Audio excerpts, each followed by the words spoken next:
Yo, what's going on YouTube? It is your boy GCTV. We're here right after the games have concluded. I don't even know if the whole game cast thing will pull up or the Timberwolves Suns because we are so early for this one. But we're gonna talk about it. We have three really good basketball games. I'm not gonna talk about the Pacers Bucks. That series is becoming irrelevant as more and more injuries arise for the Bucks. We're gonna talk about Knicks Sixers, Clippers Mavs, Timberwolves Suns. This was one of the best days for playoff basketball the whole since the playoffs started. But yeah, let's talk about Knicks and Sixers to start us off. Jalen Brunson scores a career playoff high, 47 points. He leads the Knicks over the Sixers. They're up 3-1, two-game lead. I expected the Knicks to win the series, so that's good for my predictions. But I'm cooked on one of them.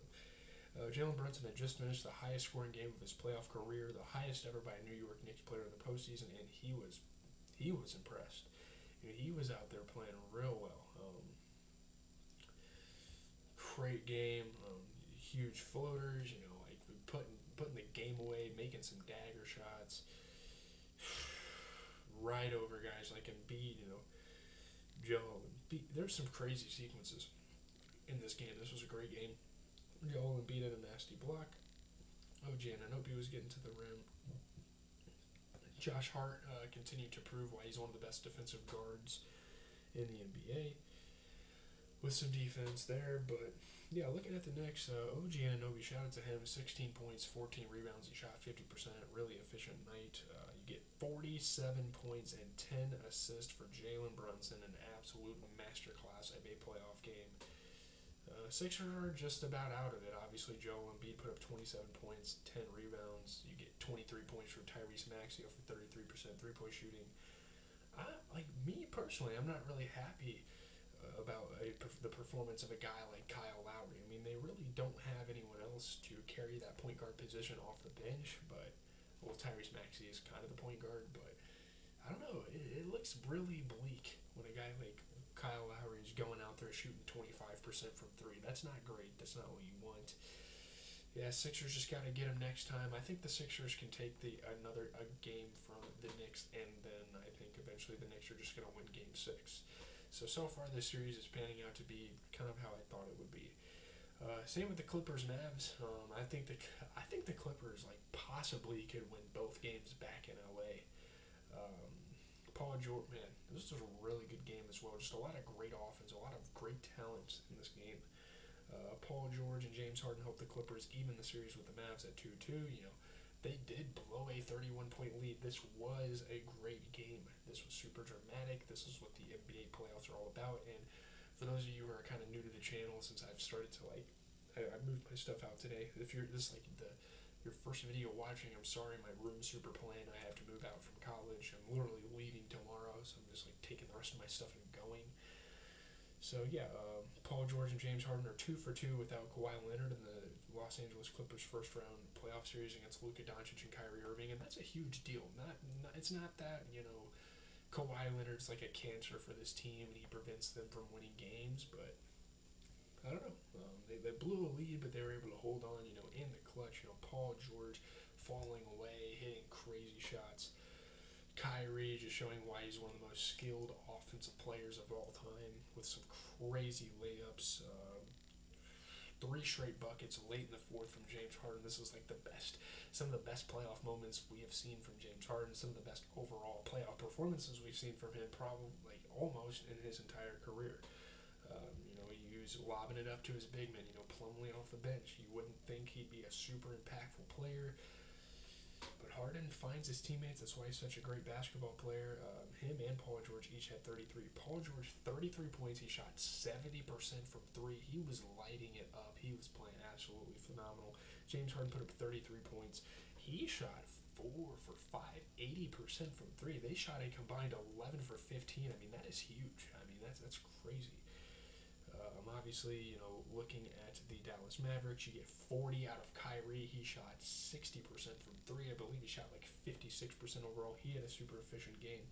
People want to hate on Luka, but I mean, 29 points, 10 assists, 10 rebounds, and I get 1 for 9 from three is not a great look for him. But dude, there's other guys to shit on. I mean, Daniel Gafford just not being a lob threat, not being a threat at all.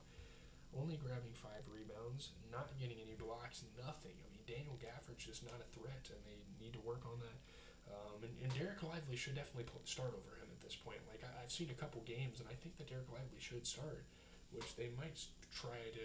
Now that the series is pretty much 0-0 now, and they get a fresh start at home, now they're gonna, maybe try some things out. But shoot, moving on to the game that had just transpired, we have the Timberwolves and the Suns. And I'm sorry I'm not talking at like huge length about these games. I do like these games. I think they're great, but yeah, I'm not gonna sit here and talk for 20 minutes. If you want to go watch like a basketball themed podcast or something, be my guest. Go ahead, but that's not what we're here for.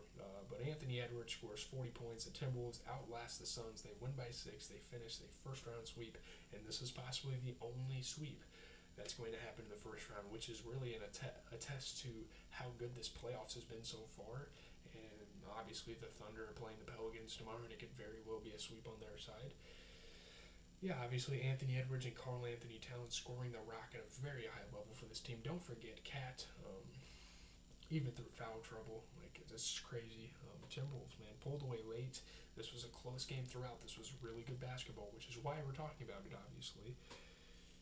They get the sweep, though. Great game for Ant. Obviously, you got to give your best wishes out to Chris Finch, one of the best coaches in the NBA this season, who went out with an injury, which is unfortunate. Anthony Edwards, ridiculous, just jumping out of the gym, dunking on people, being one of the best three-level scorers, and being one of the best two-way guards in the NBA, matter of fact. I mean, huge plays after huge plays. People are comparing him to like Baby Jordan, and I am not opposed to that. I think he's going to start living up to that name very soon.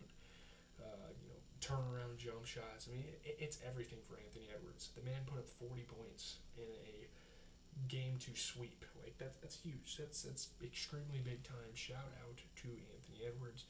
Obviously, I got to give credit to Karl Anthony Towns, though. 28 points, 10 rebounds, 67% three-point shooting. I mean, that is just the thing about Cat is he's always going to be dangerous from the three-point line. His whole career, he's been that. But yeah, man. I mean, looking at the Suns, 33 points for Kevin Durant, who also shot 67% from three. You get 49 for Devin Booker in an elimination game. That is a rarity. Like, Devin Booker has been known to be an elimination game choker. He comes out here and puts up 49. Like, what a waste of a performance. He shot 60% from three. I mean, what are we doing? Like, Royce O'Neal has got to step up. I know, Nurkic and Beal, you can put the blame on damn near everybody else on the team but KD and Booker. But I'm pointing at Royce O'Neal. I mean, he did shoot 33% from three, which isn't bad, mind you. There were so many big shots, they'd kick it out to him, and he just couldn't hit. I'd say the same thing about Eric Gordon, honestly. And he shot 40% from three, but, the box score doesn't tell the whole story. You look, and you're like, wow, he should have made those. But quickly, before we wrap up the video, me and Chippy are continuing to go at it. It's still a really good series, 2-1. That'll be fun. I'll have to watch a little bit of that. Actually, most of the game on the car ride home. Thunder Pelicans. Thunder trying to complete the sweep in the late, and then Lakers Nuggets, who are trying to complete the genuine sweep. And LeBron maybe trying to chase some history. He already did 3-1. Let's see if he can do 3-0.